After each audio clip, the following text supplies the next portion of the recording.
Welcome to Make the Grade with the Success Doctor, Stephen Green, where you'll discover actionable strategies to help your student to reach their academic goals, to excel at standardized testing, and to plan for the college admissions process painlessly. And now, here's your host, Dr. Stephen Green. Hey everyone, here we go. Steve Green with the Make the Grade podcast. And we are having a real good conversation today. Anybody here, raise your hand if you're thinking about starting an online business, or maybe you have an online business. Maybe it's not going as well as you'd hoped. You're trying to level it up to the next level. Maybe you're looking for some tips on how to improve that. Well, guess what? I have a guest today who's going to help with all these things and maybe more. How about all that? Welcome, Lindsay. How are you? Hi, I'm doing good. Thanks for having me. Welcome. So Lindsay Hanson, she is my guest today on the Make the Grade podcast. Check this out. 18 months ago, she quit her job and she decided to pursue her dream of starting an online coaching business. Love it. Gotta jump all in, right? We'll talk about it. Now she's a business coach and a freelance social media manager. She's created a life free from constraints in corporate world. Yeah. Lindsay has made it her mission to help other aspiring entrepreneurs to overcome the fear and self-doubt that are holding them back so they can get out of a job they hate and create a life for freedom, doing the work they love. I love it. It's a beautiful message. I don't want to be sarcastic, but it should be that simple, right?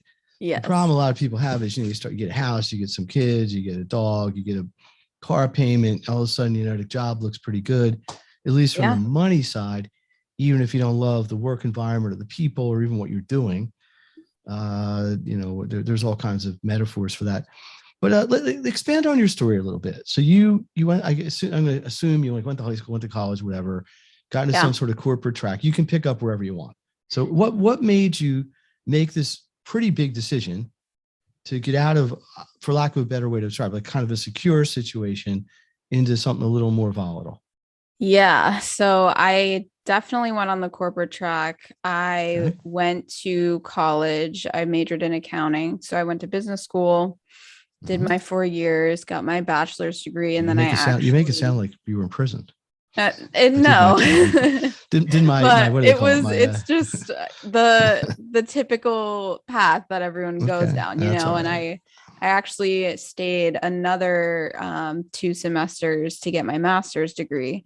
So I have my master's degree in accounting. At the same time, I was studying for the CPA exams to get my CPA license. And I had a job lined up at one of the big 4 public accounting firms, which is basically like everyone's dream job if you're going into accounting, right? Because those are the big names. You're going to make a good salary how old there. I am. When I was growing up, it was like the Big 12 or something. The Big 8. They keep absorbing each other, like Ernst and Young, whatever. They keep absorbing each other. Pretty soon there'll be 2, whatever's left. I know. Anyway, I'm sorry. So you're looking for the Big 4. You're on track. You got all the credentials rolling. You got the BA. You got the master's.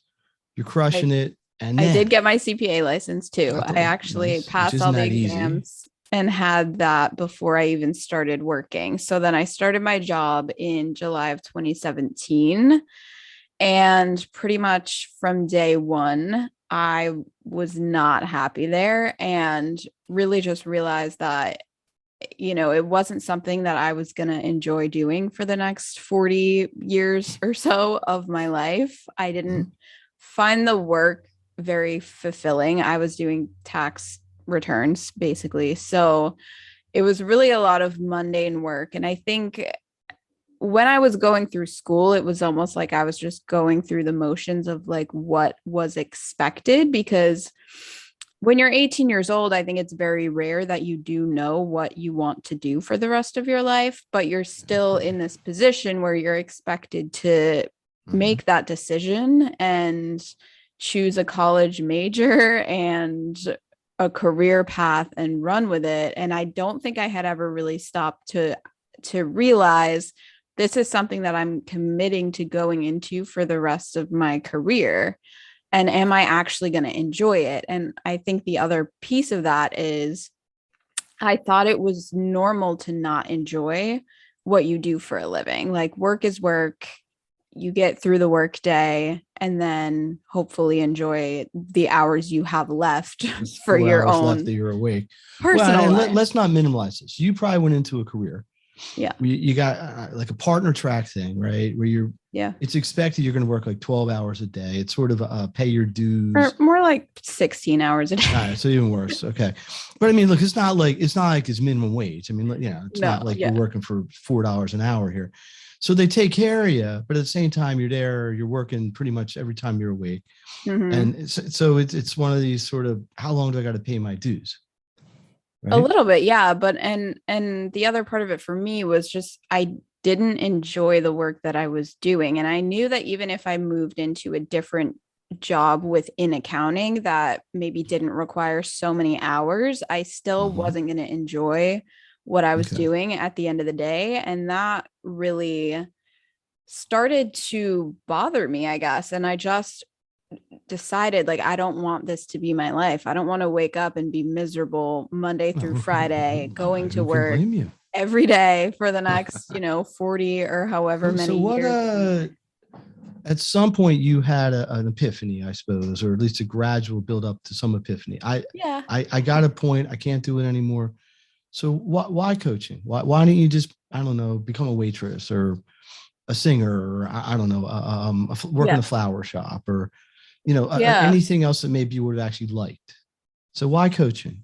Yeah. Well, so at the time when I was in this job, in my accounting job, I was really passionate about fitness, and I had been for a while, just for myself in my own life. And I had been thinking about the idea of becoming a fitness coach, because I thought that I would really enjoy helping other people. And that would be something that would feel fulfilling, because I could see the difference that I'm actually making, right? When I'm doing tax returns, I didn't really feel like I was making all that much of a meaningful impact in the world, but helping people, reach their fitness goals, change their lives, that felt like it would be really fulfilling for me. And it was something that I genuinely was interested in. So that was on my mind for a little while I was going through this sort of quarter life crisis, I call it. And quarter life, got it. Yeah. Keep going. Yeah. So I remember one day when I came home from work, and it was just, I was so miserable. I knew that I had to make a change, because I could not keep doing this every day of my life and just going to this job that I hated and feeling so drained and exhausted. And just thinking about, I really did. I thought about, years down the line, if I stay in accounting, am I going to be happy? Am I going to have regrets? Am I going to look back and wish I had at least tried to go after something different? And that was, I think, really kind of that switch for me. That was like, I have to at least try. I have to at least see if there's something out there that I will enjoy doing before I just commit to this thing that I know I don't enjoy for the rest of my career. And so I just decided to go for it. And I looked into what would it actually require in order for me to become a fitness coach. And all it really took was to get my personal training certification, which was I'm going to go out on a limb and say it's probably a little easier than the CPA exam. Yes. Yeah. It's one multiple choice exam that was maybe 50 to 100 questions. I don't even remember. It probably took me an hour. True or false? You push yourself up when you do a push-up. What did you say? I said, true or false? When you do a push-up, do you push yourself up? Yes. Think about that. Yeah. There you go. You passed. You're certified. So you're going through this quarter life crisis. I love that term, by the way. Yes. And so I decided to enroll in that self-study course to get my personal training certification. And then how it came about that I became an online coach and started this whole online business, that was not my plan A. My plan A was to work in a gym for a little while, get some experience, and then move online. I always knew I wanted to be an online coach because I wanted to have that freedom with my time and my schedule and being able to travel and work from anywhere and set my own schedule. I really wanted that, but I didn't think I could just jump in from the beginning and be an online coach if I didn't have experience training people in person. But once I looked further into it, I realized that most gyms don't allow you to have outside clients. So I wouldn't have been able to work in a gym and build up an online client base. Or obviously you can't like steal all the clients if I work in a gym and then leave. So I realized starting my career off in a gym might actually limit my ability to go online. Like, yes, I would gain experience, but at some point I would still have to start back over from zero and have no clients and have to build this thing online. So I decided to just do that from the beginning. And that's how I started this business, which now has evolved into business coaching and social media management. So I'm no longer doing fitness coaching, but it started with fitness coaching. Wow. So pretend you're talking right now to the person saying, oh my gosh, yeah, this is my story, right? It's like a country music song, right? You're a country music fan? Yes. You're from the Northeast. We're both Northeast people. So yeah, country music is not quite as big here as it is, say, in the South, but it doesn't matter. It's like, but what you're saying, you got to think, I don't know, hundreds, thousands. There's a lot of people saying, OMG, this is, I wish I had the courage to do what Lindsay did, or I wish I had I don't know, whatever. I wish I could have jumped off that ledge like she did. What would you say? I mean, look, I'm sure you had a few moments of doubt or a few moments maybe where it's like, oh my God, I didn't make the right decision. And maybe I got to call Ernst & Young back. More than a few. Hey, but I still got my desk, still got my room there. But what would you say, maybe, quick, what were the highlights and the lowlights maybe of that first few weeks when you're out there swimming with the sharks? Yeah, I mean, I've had a lot of moments of doubt and fear and all of that. And I think a big misconception is that you're not going to be scared or that there's going to be a point where you feel ready to make this type of change. There's not. It's not about, I feel ready to do this now. It was just a matter of, no, that never happened. I'm scared, but I'm going to do it anyway because I know I'm going to regret it if I don't. And in terms of, I mean, I've had lots of highs and lows, honestly, in the first. So I'm in almost I'm in the third year of my business now. And there's been a lot of that first year, I'd say especially, was the most difficult because I was figuring everything out. I didn't have anything to fall back on. So I know a lot of people will stay in their full-time job and sort of start their business on the side and build it up and then eventually quit. That's not how I did things. I just quit my job to go all in on my business, which I don't regret doing at all, but it definitely wasn't easy. I did have a good amount of money saved up that I was relying on for that. So you had that advantage, but that was fine. Yeah, but there was a lot of months where I didn't make a lot of money or I didn't make any money in that first year. And then there were a lot of highs from there too, where I had some really good months and work. I mean, even now I work with clients that I love. I love the work I do. I really enjoyed fitness coaching, and it just really came to a point where I wanted to evolve to helping people in a different way. And that's when I started doing business coaching. But I mean, I love the work that I do. I don't wake up miserable and dreading the workday anymore, but that it definitely hasn't been just like an easy, smooth path to get here for sure. Steve Green here. My guest is Lindsay Hanson, a business coach, online coach, social media person, recovering corporate accountant. Well, listen, this podcast, for the most part, my audience is usually parents who have kids in school. They're trying to give them kind of life lessons, help them along the way with or entrepreneurs, right? And so I think what's your message? What's your core message here? In the end, and I don't want to put words in your mouth, but I'm going to kind of frame it this way. It's like almost like the Pink Floyd song, right? I don't know if you're a Pink Floyd fan. You're young for Pink Floyd, but anyway, there's a famous Pink Floyd clip. You traded a walk-on part in a war for the lead role in a Cage, right? So the what it's metaphorically saying is do you want the security of something that you're kind of locked into, or do you want the insecurity or potential lack of security, but have the freedom that goes with it? And I think what you're showing, and what I've been able to do on my own, I've been a solo entrepreneur for 25 years. I was doing this before it was even called this. Yeah. but I mean, the point is you can have both, right? I mean, is that a fair thing to say?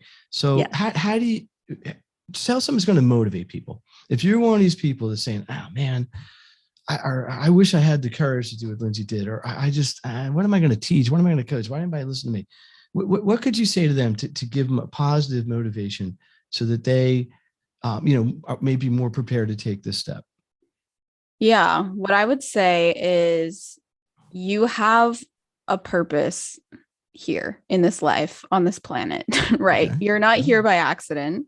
There's something that you're meant to be doing. And if you know in your gut, in your soul, your intuition, whatever you want to call it, we all have that sense of this is the thing I'm meant to be doing. And you can feel it when you are doing that thing, right? Like something where it lights you up. It feels like time flies by when you're doing it. That thing that energizes you, whatever that is for you. And when we are not living in our purpose, that's when we feel drained. We feel exhausted by what we're doing. We wake up every day, we dread it. And that's not how you're supposed to feel. That's not why you are here. That's not what you're meant to be doing. And I think a lot of us accept that because we think, oh, that's just what adulthood is. Or my neighbors do it, my friends do it, so it must be right. okay. Everyone complains about their job and it's so normalized. But I believe that we all do have a purpose. There's something you're meant to be doing, and you're meant to be doing it because it is going to be of service to other people. I think we all have this desire to be of service, and whether that is coaching or starting a business, selling a product, whether maybe it is being an accountant, right? We still all need accountants. That just wasn't for me. Nobody's saying that's a bad thing. Right. This wasn't for you. If you don't feel fulfilled doing what you're doing, there is something out there that will fulfill you and that you can monetize, and it can become the thing that you do for a living.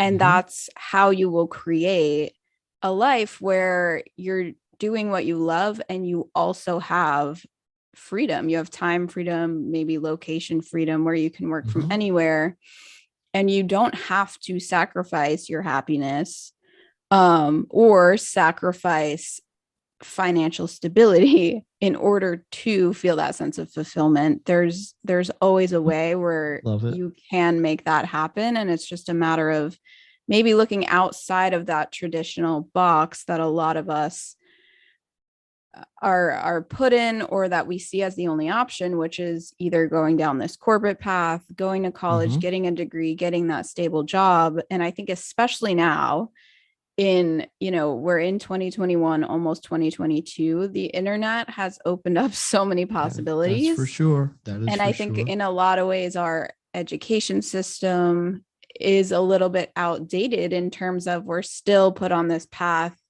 that's seen as the only stable path, which is getting a degree, getting a corporate job. And maybe there might be, that might be something your parents are encouraging because that's what they saw as the only stable path, right? So sometimes it requires you to go against what a lot of people in your life think is that stable path. Well, I got to think at some point somebody said, Lindsay, what are you doing? You got a good job.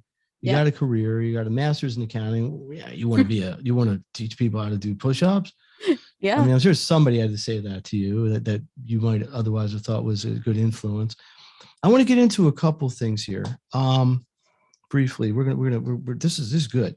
First of all, speaking of monetizing, right? Yeah. Lindsay's got a course she's created, which is provocatively named "What to Do When You Hate Your Job." Yes. She's got a podcast with a really cool name. We're both podcasters, but hers has a much better name than mine. Quit Your Job, Sis. Right? Yes. Let me ask you this before we get into both of them. It sounds like you've been pretty independent. You sound like a pretty strong person that way, but did you have any mentors or coaches or guides along the way? Like in the same way that you're helping people, and in a lot of degrees, I do the same thing with my client base, especially my entrepreneur people. But did you have any coaches or was this something you just completely worked out on your own? Oh, yeah. I had tons of coaches, especially in that first year or two of my business. I worked with a few different business coaches for pretty much all of last year. I also worked with a life coach who it was partially business coaching, but a lot of being an entrepreneur is also personal development and working through all of that. So yeah, I've worked with a few different business coaches. I've gone through different courses to help me with business development, personal development, all of that stuff. So it's definitely not something I did alone. This is not some, as daring as you were, you're not really going it alone. No, I mean, it was up to you. You had thing, to make it work, but you had somebody had your back, or I mean, you may be paying them coaching, but you had professional people that had been there that were helping you. Yeah, the first thing I did after I put in my 2 weeks was call my financial advisor. And then the second thing I did was hire a business coach because I knew that I did not know what I was getting myself into, right? So why try to figure it out by myself when I can go to someone who's already built an online business and expedite that process for myself? Well, it's exactly why I like having people like yourself on this podcast. Yeah. Tell me, tell the listeners, what would somebody expect out of your podcast? What could somebody expect out of your course? And maybe what could somebody expect out of your coaching? And we're gonna wrap it up. So let's start with the podcast. What's the basic theme of your podcast? Yeah. So my Quit podcast. Your Job, Sis. So I mean, I can't listen to it. No, you can. You can. My podcast is called Quit Your Job, Sis. And it's definitely evolved. I'd say the earlier episodes, which you can still go back to, are more geared toward someone who's feeling stuck in your job and maybe you don't know what you want to do, or you do know what you want to do, but you're having a lot of doubt and fear about your ability to make that jump or build an online business or make a career change. And it sounds just a little tiny bit autobiographical. A little bit, yeah. I'd share a lot. As it should be. You should podcast about something you're familiar with, but yeah. Yeah, and now I've been doing a lot of interviews, so the more recent episodes are definitely more geared toward entrepreneurs or aspiring entrepreneurs. And I've done a lot of interviews with different either entrepreneurs, coaches. I just interviewed someone who's a branding expert. I've interviewed Facebook ad experts. So it's a lot more practical business marketing tips and things like that. Perhaps I could have my agent call you. Maybe there'd be room for me. Maybe. So the course, What to Do When You Hate Your Job. Yeah. So that is a provocative title. I love it.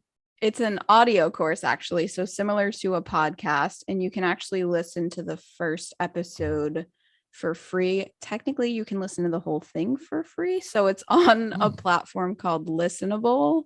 And I can send you, I don't know if you have the link, but we can put it in the show notes. If you go to my website, lindsayhanson.com/listenable, it'll bring you to the course. You can listen to the first module free, and then you would have to sign up for Listenable to listen to the rest, but you could do a free trial and listen that way. But yeah, that course is more specific to if you're feeling stuck in your job and you don't know what you could do instead, and you're having those doubts, having those fears, right? Can I really make this thing that's just a hobby into a career?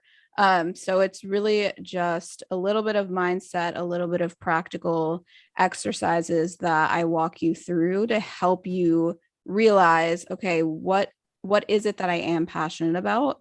what is it that I think would be fulfilling for me, and how can I turn that into an actual career path so that I can get out of this job that I hate. Awesome. So, hey, Steve Green, my guest, Lindsay Hanson. This is the Make the Grade podcast. Our whole mission here is simple.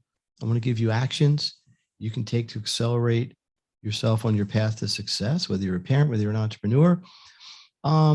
Lindsay, two quick final questions here, and I'll kind of give you the last word.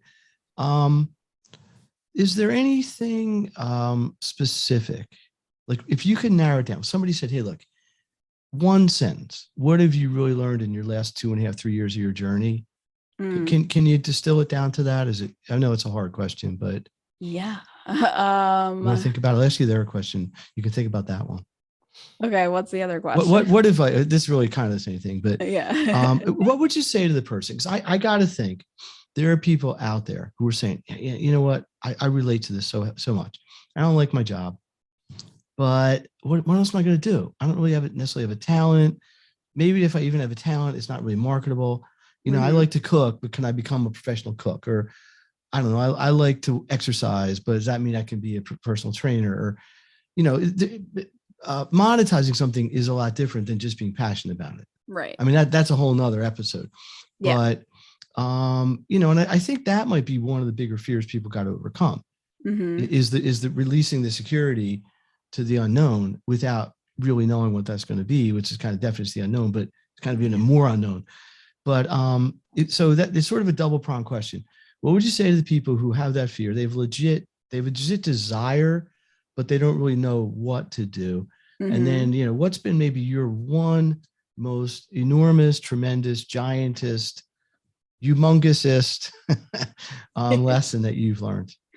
Yeah. So for anyone who's feeling like they don't know what they would do, I think it's so right what you said. Not everything that you are passionate about or everything you enjoy doing necessarily has to become your career. Like we don't always want to monetize something that we are passionate about, but there is always a way to monetize it. So I would say, think about, yes, what do you enjoy doing? But more so than that, how do you want to be of service to others?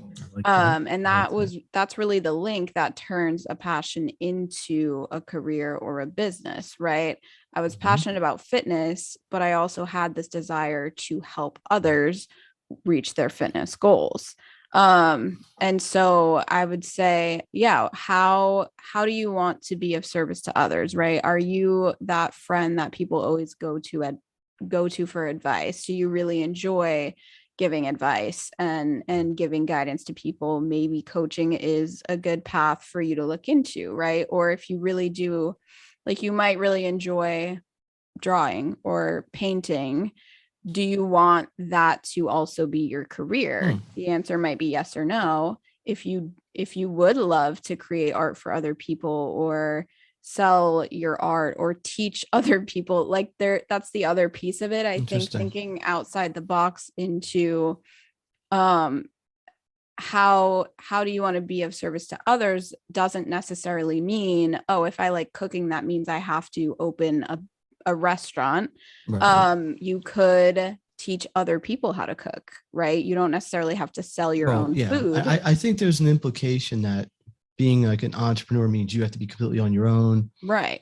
Kind of blazing a trail. I mean, I work with people who are entrepreneurs who quit corporate worlds or retired or took early buyouts, whatever, and bought franchises. Yeah. Or bought businesses, like bought brick and mortar businesses. Yeah. That were relatively turnkey. They didn't have to go through a lot of the ramp up. But it was a big shift in what they do minute to minute, day to day in terms of client acquisition and responsibilities and managing people and that sort of thing. All right. Hey, Lindsay, you have anything you want to leave the group here with, the listeners with? Yeah. I enjoyed this. You had a lot to say. Go ahead. Yeah. I'm still trying to think of that second question. I know. It's a lesson toughie. I've learned. I think honestly, above anything, I've learned to trust myself. Ooh, I like that. That's a good one. I've learned to trust the things that I feel called into, to trust that it's okay to go down a new path if something no longer feels right for me. Like it wasn't an easy decision for me to make when I decided I no longer wanted to be doing fitness coaching and I wanted to move more into business coaching. That was a hard decision for me. And I think ultimately just trusting, number one, my intuition, trusting that feeling of like, I'm not on the path I'm meant to be on, and there's something else out there for me, but also each step along the way, trusting myself to make the right decisions in my business, in my life, when it comes to, offers I want to create, people I want to hire, clients I want to work with, different marketing strategies I want to use. I'd say awesome. You have to trust yourself, because you're the only one who can know what that right decision is for you. There are a lot of different career paths out there. There are a lot of different businesses out there, and there's no one right way to create a business, right? There's no one right career path. So I would say above anything else, I've learned the importance of trusting myself. Awesome. Hey, I love that. And I think that kind of encapsulates the spirit that you're projecting here. There's like kind of like a sincerity that and an introspection to it that I think is really important.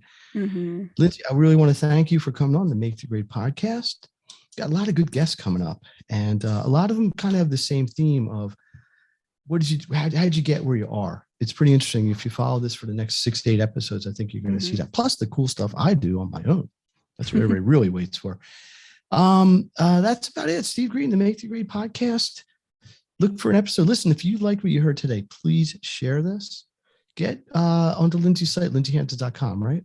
Mm-hmm. Check out her course, check out her coaching, check out her podcast. I'm assuming they can get to your podcast from your site, right? Yeah. You can also find me on social media, Instagram at Lindsay M. Hanson. Yeah, we didn't even talk about the social media side of all this. That'll have to be our next conversation. Yeah. So it's at Lindsay Hanson. Lindsay with an A. Lindsay M. Hanson. Yeah. Lindsay M. Hanson. Lindsay M. Hanson. I didn't grow up in high school with Linz, S-E-Y. Yeah. All right. Hey, I want to thank you one last time. This was great. I think you brought a lot of value here. Definitely gave people things to think about. Yeah. And that's really just as important as anything else. So, yeah. Thanks for having me on. You're welcome. You're welcome. Thanks again, everybody. Let's get my outro music going here. Ding-a-ding-a-ding. There we go. Yeah. Good.